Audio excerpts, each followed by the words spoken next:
Good morning. Welcome, welcome. My name is Nancy McDonnell. I'm a member of the Board of Trustees here at MLUC. I look across the room and I see people who enjoy and need this community, the messages, and the embrace. And visitors, if we have any, we're delighted to see you. We're glad you found this community. And please have some food and drink with us after the service just across the hall.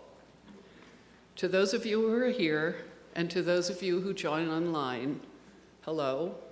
We can't see you, but we can feel your presence. Come join us in worship and experience the warmth that we all need. Now let me introduce our worship team today. Dawn Star Sarahs-Borchelt, Director of Learning and Family Ministries.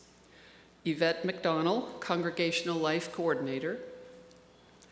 Our worship associate is Deborah McKnight. Thank you.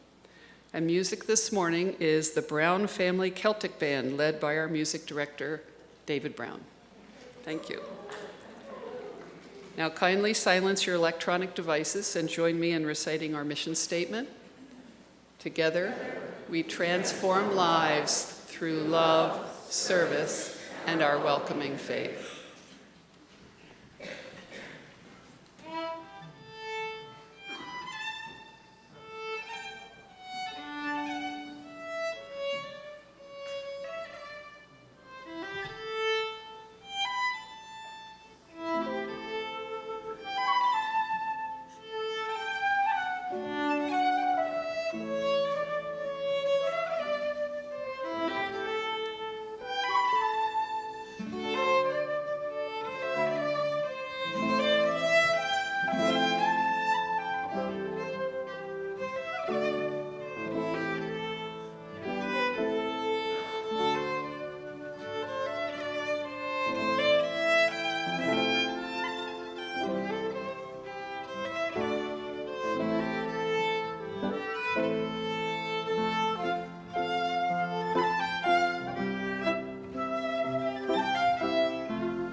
What a beautiful way to call us into fellowship today for this spring equinox service. Thank you. That was beautiful. As we light the chalice today for our spring equinox service, we have a poem by Amethyst Moonjade called Ostera. Spring equinox, when the sun reaches 1 degree Aries, Ostera is here. The goddess reborn, new cycle of life and death.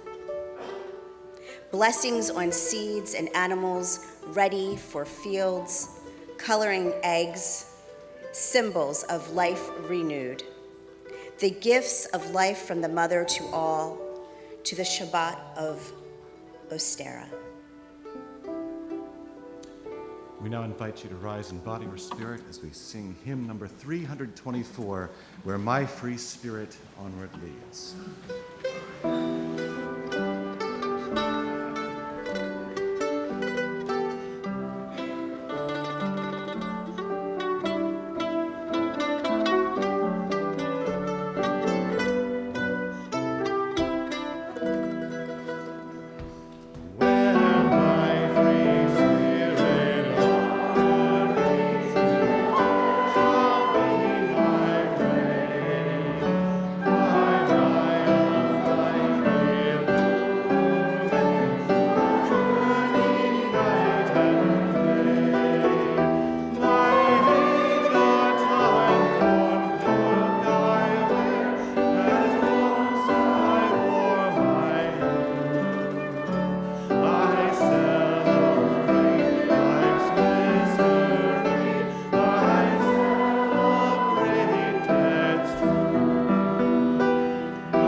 Here is a story. This is a story about two friends. It's a story about planting seeds. It's a story about trust, about trusting that what you plant will someday grow. So Frog was in his garden, and Toad came walking by. "What a fine garden you have, Frog," he said. "Yes," said Frog, "it is very nice, but it was hard work."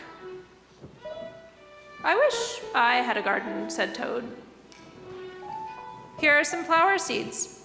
Plant them in the ground," said Frog, "and soon you will have a garden." "How soon?" asked Toad. "Quite soon," said Frog. Toad ran home. He planted the flower seeds. "Now seeds," said Toad, "start growing." Toad walked up and down a few times, but the seeds did not start to grow.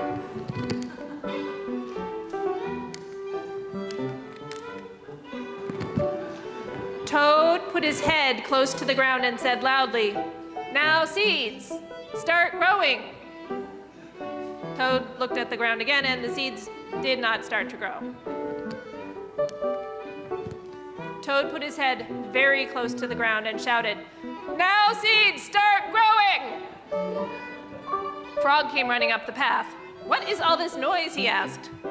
"My seeds won't grow," said Toad. "You're shouting too much," said Frog. "These poor seeds are afraid to grow." "My seeds are afraid to grow?" said Toad. Toad. "Of course," said Frog. "Leave them alone for a few days. Let the sun shine on them. Let the rain fall on them. Soon your seeds will start to grow." That night, Toad looked out his window. "Drat," said Toad. "My seeds have not started to grow. They must be afraid of the dark." Toad went out to his garden with some candles. "I will read the seeds a story," said Toad. "Then they won't be afraid." Toad read a long story to his seeds. The next day, Toad sang songs to his seeds.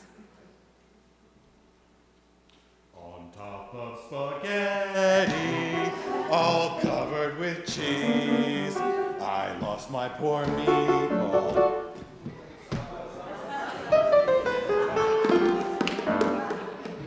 And all the next day, Toad read poems to his seeds.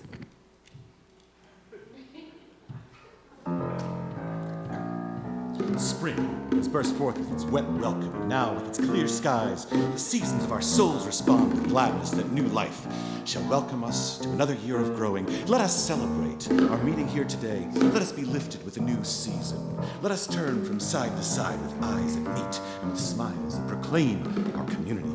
We pause together out of the midst of separate lives to give thanks, to be strengthened and refreshed, and to share our search for wisdom and for gentleness.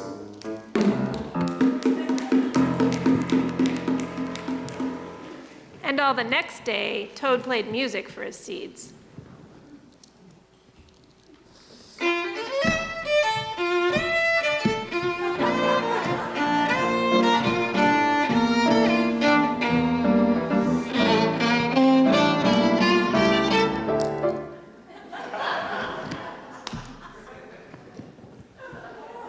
Toad looked at the ground. The seeds still didn't start to grow. "What shall I do?" cried Toad. "These must be the most frightened seeds in the entire world." Then Toad felt very tired, and he fell asleep.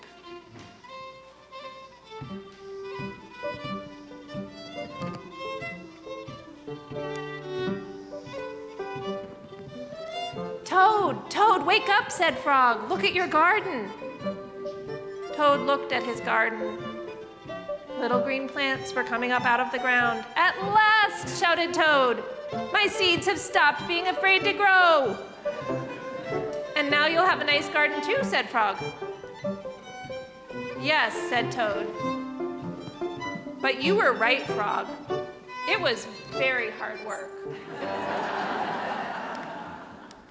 There he is, having hard work. I skipped it. I love that story.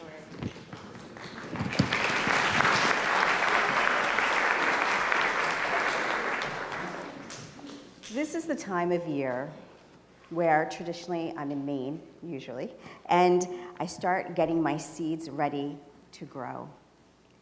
And when I'm out in the garden, there's a song that I like to sing or chant that I wanted to share with you all today.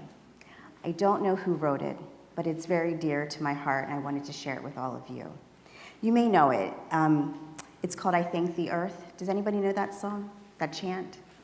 I would like to share it with you. I'll sing it through once, and then I would like to invite you all to sing it with me 3 times, and the words will be up on the screen. I thank the earth for feeding my body. I thank the sun for warming my bones. I thank the trees for the air I breathe, and I thank the water for nourishing my soul. Has anybody ever heard that before? This is what I sing to my seeds as I'm digging in the garden. So I would like to invite you all to sing this with me 3 times, and the words are up on the screen. I thank the earth for feeding my body.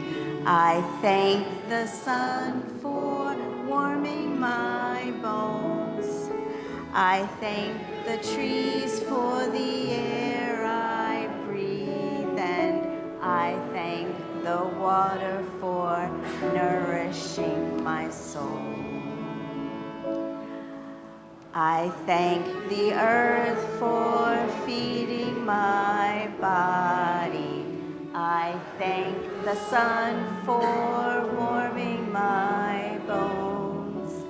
I thank the trees for the air I breathe, and I thank the water for nourishing my soul. I thank the earth for feeding my body. I thank the sun for warming my bones.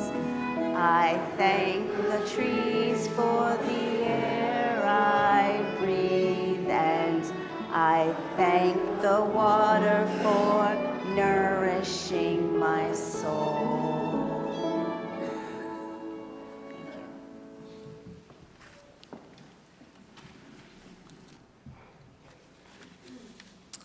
Each month, we donate half of our collection to a worthy organization in need. The recipient of MLUC's offering outreach for March is Pennsylvania Interfaith Power and Light.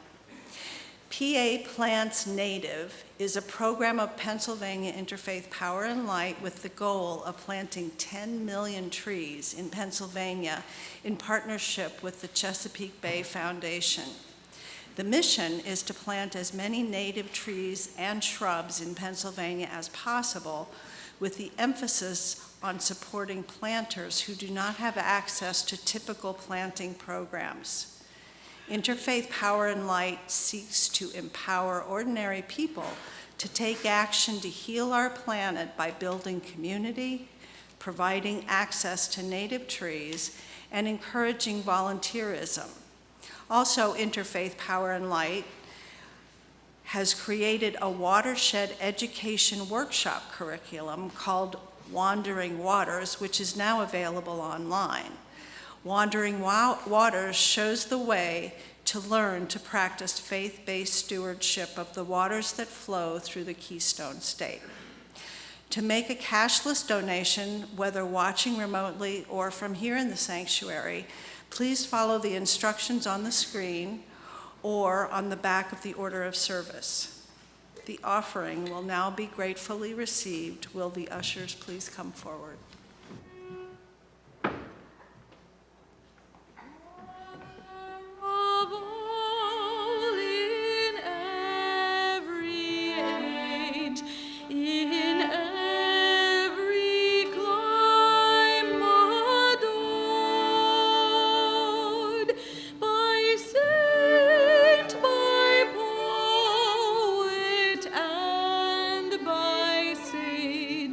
Your praise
there's a cartoon that's up here. It's by Spanish cartoonist Jose Maria Nieto. And he drew it 8 years ago, hence the date if you're reading the bottom, but it's still true now, so you can just ignore the year. And loosely translated, what the words say is, the one little guy says, "I see no reason to be optimistic. What will life bring us?" And the second little guy says, "I think life will bring flowers." And the first little guy says, "Yes, yes, why?" And the second little guy says, "Because I'm planting flowers." So Reverend John and Yvette and David and I invited our 6th and 7th grade class to help us shape this spring equinox service. And when I sat down with them, I asked them what their favorite parts of services here were, what they liked doing in worship best, how we might bring something similar into this service. And I also asked them what their favorite signs of spring were. And out of that conversation, which was a bit haywire, because it was a bit haywire, we eventually got to the idea that we should plant seeds. Planting seeds is an exercise in trust. We have to trust that they will grow, because no matter how many stories we read them, how many songs we sing, how many poems we recite, how much music we may play, we can't control whether the seeds grow. We have to trust that spring will be followed by summer. Planting seeds is also an exercise in hope, grounded hope. When we plant flower seeds, it is entirely reasonable to hope that there will be flowers in the future. We come together today in religious and faithful community around our values. Some of our values are justice and equity and transformation, pluralism and interdependence and generosity, with love at the center. And when you each do your best within your own understanding to live those values out in your everyday lives, that's a metaphorical act of planting seeds. We can support each other in developing trust that these metaphorical seeds we're planting will grow. We can keep each other grounded in hope for the metaphorical flowers we want to have grow, even if the ground is hard. There is very little rain, and so many clouds we cannot see the sun. We can still work hard for beautiful gardens together. So today we'll remind ourselves of these things by planting literal seeds together as an act of trust and an act of hope. So we have tables here with little pots of soil and trays. And we have marigold, calendula, and pea seeds. And we picked these seeds because the hope of the 6th and 7th graders is that maybe the seeds will grow into flowers by flower communion. They also might not get to flowers by flower communion because that's in only 8 weeks. So we'll see. But we're going to try. So I'm going to invite you to come forward and plant seeds. There are a lot of you. I think we have enough seeds. We definitely don't have enough pots for everybody to have their very own pot. So at the bigger pots are over here, medium size, small. At least the bigger pots and the medium size, at least 2 people need to plant a seed in each pot, okay? The 6th and 7th graders are gonna come up. You guys can come up now, including Kira and Lacey if you want to. Okay. Just the 6th and 7th graders. You get to plant a seed though. Okay. So some of you were here ahead of time and I told you what to do, but what's gonna happen is you're gonna come up, you're gonna plant a seed, you're gonna put a little dirt over it, and then your 6th or 7th grade assistant is gonna, once there's enough seeds in that pot, they're gonna put a toothpick in the pot so we know that plant got potted, that pot got planted. Otherwise, there will be deep confusion. Are you guys ready? Okay. And I just wanna tell you, so that we're gonna keep these seeds here at church and grow them as they may. And we hope to bring them back. We will bring them back to you at Flower Communion, whether they've got flowers or not, because there will certainly be plants, and that will be good. Okay, I invite you to come forward and plant a seed of hope and trust. As you're ready. My darling.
this ritual with these words from the great American farmer poet Wendell Berry, chosen by the 6th and 7th graders, and read by Celia. Now the seed is in the ground. Now we may rest in hope while darkness does its work. Please rise as you are willing or able for our closing hymn, number 304, A Fierce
I'd like to share the words of John Seuss.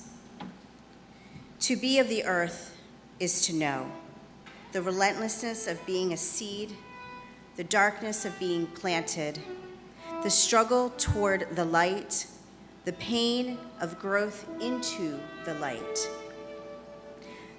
the joy of bursting and bearing fruit, the love of being food for someone, the scattering of your seeds, the mystery of death and the miracle of birth.